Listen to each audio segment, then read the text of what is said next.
YouTube channel साम संगीत के दर्शकों को मेरा बहुत बहुत नमन, बहुत बहुत नमस्कार।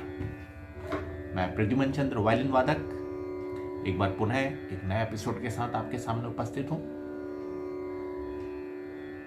और अगले कुछ समय तक हम लोग एक नई श्रृंखला लेके आज शुरू कर रहे हैं और अगले कुछ समय तक इसको जारी रखेंगे। ये श्रृंखला है राग।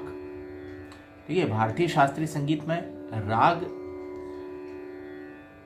के बगैर कुछ भी नहीं है। राग ही सब कुछ है भारतीय शास्त्रीय संगीत में। राग पहचान है भारतीय शास्त्रीय संगीत की। तो इसी को हम लोग अगले कुछ समय तक देखेंगे और इसको विभिन्न स्टेप्स में देखेंगे। तो आज तो जो हम लोग इस एपिसोड में मैं आपके सामने प्रस्तुत कर रहा हूँ वो कुछ बेसिक्स हैं और जिसकी शुरुआत मैं करूँगा स्वर। और स्वर से पहले मैं बोलूँगा नाद। देखिए, एक शब्द है नाद। नाद नाद माने आवाज। तो कैसी आवाज? आवाज तो अलग अलग तरह की है इस नेचर में, इस प्रकृति में। चिड़ियों की आवाज, ये पीछे तानपुरा आपको सुनाई दे रहा है, इसकी आवाज, मैं बोल रहा हूं मेरी आवाज, और तमाम मतलब जिसको कहते हैं निर्जीव चीज को आप स्पर्श करें या उसको ठोकें तो वो आवाज, जैसे फॉर एग्जाम्पल देखिए ये एक आवाज, इससे ऐसा लग रहा है जैसे मेटल की आवाज है। ठीक है, तो ये मेटल की आवाज है। उसी तरह से हम एक प्लास्टिक को देखिए, ये मेरे पास एक कंप्यूटर माउस है, ये भी आवाज। तो ये आवाज के विभिन्न उदाहरण हैं। तो आवाज कई तरह की हो सकती है और यही आवाज म्यूजिक में जब एक निश्चित रूप ले लेती तो म्यूजिकल बन जाती है। और ये भी आपको बता दूं कि कुछ आवाजें ऐसी होती हैं जो बगैर एक दूसरे को स्पर्श, यानी कि ये एक आवाज है तो ये हम स्पर्श कर रहे हैं, ये हम ठोक रहे हैं, ये हम पीट रहे हैं, उससे आवाज उत्पन्न हो रही है। इसको हम कहेंगे आहत, यानी कि हमने आहत किया, हमने ठोका, स्पर्श किया कोई किसी चीज से दूसरी चीज को। या जैसे ये मेरा म्यूजिकल इंस्ट्रूमेंट, मैंने स्पर्श किया, उस तार को खींचा और एक आवाज उत्पन्न, तो ये आहत। आप आंख बंद करिए, अपने कान को बंद करिए। एक अजीब सी घन घन घन घन की आवाज आपके कान में सुनाई देगी। कान को बिल्कुल बंद कर लीजिए और वो भी आवाज है, लेकिन वो आवाज बगैर किसी चीज के स्पर्श के, बगैर किसी चीज के ठोके हुए उत्पन्न होती है। वो है अनाहत। तो अनाहत नाद का म्यूजिक में कोई रोल नहीं है। अनाहत नाद का उपयोग ऋषि मुनि वगैरह करते हैं अपनी तपस्या में, अपने ध्यान को करने में और ईश्वर की प्राप्ति में। लेकिन आहत नाद का म्यूजिक में रोल है, लेकिन तब जब उसके कुछ लक्षण, उसकी कुछ विशेषताएं, मैंने आपको बताया था कि संगीत और विज्ञान का चोली दामन का साथ है।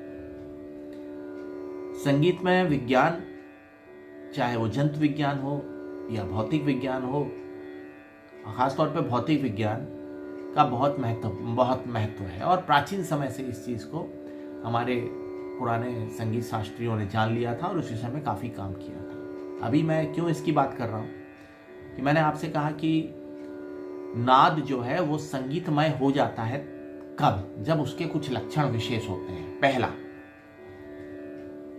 कि नाद नियमित हो, मतलब कि नाद ऐसा हो कि वो नियमित हो। ऐसा ना हो कि बजे फिर रुक जाए, फिर बजे फिर रुक जाए, या फिर लंबा बजे छोटा बजे। एक नियमित नाद होना चाहिए। और एक चीज आपको और बताता हूं, हमारा जितना भी म्यूजिक है, जितनी भी सब कुछ है, संगीत है पूरा हमारे इस विश्व का, वो आवाज पे ही निर्भर है। आवाज है तभी संगीत है, मतलब कि नाद है तभी संगीत है। अगर नाद नहीं तो संगीत नहीं। और हमारा संगीत ऐसी जगह ही होगा जहां पे हवा है, निर्वात में, यानी कि जहाँ पे शून्य है, जहाँ कुछ नहीं है, वहाँ संगीत नहीं है। जैसे अंतरिक्ष में, हम अंतरिक्ष में चले जाएं, फर्ज कीजिए, एक कल्पना कीजिए कि हम अंतरिक्ष में चले जाएं, अंतरिक्ष में हमारे फेवरेबल कंडीशंस हो, हम चले जाएं, वो लेकिन वहाँ हवा नहीं है, तो वहाँ पे आपकी आवाज़, आप बोलेंगे और यहीं पर रह जाएगी, क्योंकि आवाज़ को एक जगह से दूसरी जगह जाने के लिए एक मीडिया की ज़रूरत होती है, ठीक है, एक माध्यम की ज़रूरत होती है। मैं देखिए इस संगीत को साइंस से जोड़ रहा हूँ, क्योंकि संगीत साइंस में जुड़ा है, आपस में एक दूसरे का कोरिलेशन है, तो वो मीडिया की ज़रूरत होती है एक जगह से दूसरी जगह जाने के लिए, और वो मीडिया है हमारी हवा। हवा में संगीत की ये चलती हैं तरंगे। अब तरंग मीन्स है आंदोलन,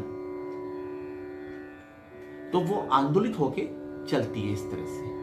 कुछ लंबी तरंगे हो सकती हैं, जब हम जोर से बोलेंगे तो लंबी तरंगे हैं, और अगर हम फुसफुसा के बोलेंगे तो धीमी तरंगे हवा में एक जगह से दूसरी जगह जाती हैं, और हमारी आवाज़ दूसरी जगह तक, हमारे इंस्ट्रूमेंट की आवाज़ दूसरी जगह तक पहुंचती है। एक चीज़। दूसरी चीज़ कि इंस्ट्रूमेंट हो या हमारा गला, गला भी एक इंस्ट्रूमेंट है, गला भी एक इंस्ट्रूमेंट है, और पुराने समय में हमारे गले को गात्र वीणा कहा गया है, यानी कि गले के अंदर जो मांसपेशियां हैं उसमें हवा जब जाती है तो इस तरह से क्रिया होती है जिस तरह से हमारे इंस्ट्रूमेंट्स में होती है, और एक आवाज़ उत्पन्न होती है। वो मांसपेशियां अगर किसी के गले में नेचुरली बहुत अच्छे तरह से व्यवस्थित हैं तो उसकी आवाज़ मधुर होती है, और कभी कभी रियाज के द्वारा भी हम उस आवाज़ को मधुर कर सकते हैं। एक चीज़। दूसरी चीज़, इस संगीत में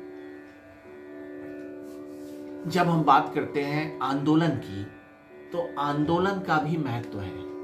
वो आंदोलन चाहे हवा में होने वाले स्वरों का हो या हमारे इंस्ट्रूमेंट में इस तार का हो। जब हम तार को स्पर्श करते हैं, चाहे हम अगर गिटार, सितार, वीणा इत्यादि बजा रहे हैं जो पिक से बजते हैं, यानी कि पिक से बजते हैं, तत्वाद्य जिन्हें कहते हैं, तो भी ये तार आपका एक बारी वाइब्रेट होता है। ये देखिए, ये मैंने छुआ तो वाइब्रेट होता है बहुत तेजी से, सेकंड के 1 सेकंड में कई वाइब्रेशंस हो जाते हैं। अब वो वाइब्रेशंस से आवाज उत्पन्न होती है, और वो वाइब्रेशन का दूसरा तरीका यह है कि वितत वाद्य, कि हम इस तरह की बो का इस्तेमाल करें और आवाज उत्पन्न करें। तो दोनों ही तरीके से उस तार को हम वाइब्रेट करते हैं और आवाज उत्पन्न होती है। तो खैर, तत्वाद्य वितत्वाद्य के बारे में हम लोग बाद में बात करेंगे। आज तो हम लोग अभी राग श्रृंखला में ही बात करेंगे। तो आंदोलन की मैंने बात की कि आंदोलन व्यवस्थित होंगे तो हमारा संगीत उत्पन्न होगा, अव्यवस्थित होंगे तो संगीत मय आवाज नहीं होगी, वो शोरगुल होगा। जैसे बाहर तमाम शोर होते हैं ना, तो वो शोर होता है क्योंकि वो उसके आंदोलन अव्यवस्थित होते हैं। आंदोलन व्यवस्थित होंगे, एक निश्चित संख्या में होंगे, तो वो संगीत होगा हमारा। एक चीज तो ये होगी कि संगीत क्या है। अब नाद से हमारे स्वर बने। देखिए, आंदोलन व्यवस्थित था, ऊंचा नीचा था, तो उस तरह से हमारे स्वर बने। तानपुरा सा रे गा मा, एक ऊंचाई बढ़ती जा रही है हमारी, जिसको आप कह सकते हैं कि एक बेस हमने मान लिया सा। वो सा कुछ भी हो सकता है, और उससे एक निश्चित ऊंचाई पर रही है, फिर गा है, फिर मा है। तो इस तरह से हमारे उस नाद से 7 स्वर बने, और ये क्रमिक विकास हुआ। ऐसा नहीं है कि एक ही बार में 7 स्वर बन गए। प्राचीन समय में ऋग्वेदिक काल में आप देखिए तो 3 ही स्वर हैं, उसके बाद धीरे धीरे उनका विकास हुआ, और आज 7 स्वर हमारे हैं। इन्हीं 7 स्वरों में थोड़ा सा सा पा को छोड़ के हम विकृत कर देते हैं रे गा धानी को, तो 4 स्वर हमें और मिल जाते हैं। तो 7 4 11, और मध्यम को विकृत करते हैं तो 12। तो इस तरह से हमारे शुद्ध और विकृत मिला के स्वर बन जाते हैं 12। तो ये हो गया हमारा स्वरों का तरीका। स्वर क्या है, किस तरह से बनते हैं। इन्हीं स्वरों से हमारे राग का निर्माण होता है। जितने भी राग हैं वो स्वर और वर्ण, इनकी रचना है और मधुर रचना है। राग की परिभाषा भी यही है कि स्वर और वर्ण से सुशोभित रचना जो दिल को अच्छी लगे, वही राग है। तो राग प्राचीन समय में क्या था? राग तो मैं कहूंगा कि अभी 1000 साल पहले या 1200 साल पहले या 1500 साल पहले उत्पन्न हुए। उससे पहले प्राचीन समय में, भरत समय में, जब भरत एक हमारे मुनि थे, हमारे संगीत के विद्वान थे जिन्होंने नाट्य शास्त्र लिखा, तो उनके समय में और उससे पहले जातियां गाई जाती थी। तो जातियां भी लाइक स्वरों की रचनाएं थी जो गाई जाती थी। उसके बाद फिर धीरे धीरे क्रमशः, चूंकि विकास होता है, विकास उत्तरोत्तर होता है, विकास ना हो तो नदी रुक जाए। तो विकास का मतलब है विकास होना है। लोग अपनी सोच के हिसाब से चीजें डेवलप करते हैं, नई नई चीजें। और ईश्वर ने इसीलिए आपको मस्तिष्क दिया है कि आप सोचिए और नया चीज गणना कीजिए, नया चीज गढ़िए। तो जाति से हमारा राग बना, और राग वर्तमान समय में प्रचलित है, चल रहा है। राग के क्या लक्षण होते हैं? राग की पहचान क्या है? राग में किस किस प्रकार के कितने राग होते हैं, कितने तरह के राग होते हैं, रागों का वर्गीकरण किस तरह से कर सकते हैं, इस विषय में मैं अगले एपिसोड में आपसे चर्चा करूंगा। आज का ये एपिसोड कुछ बेसिक्स बताने के लिए और स्पेशली आपको वर्ण, नाद इत्यादि के बारे में बताने के लिए था। कैसा लगा जरूर कमेंट करके बताइए। आप मेरे इस चैनल को लाइक और सब्सक्राइब करिए। अगले एपिसोड में हम लोग जल्दी मिलेंगे। तब तक के लिए आप सभी को मेरा नमस्कार।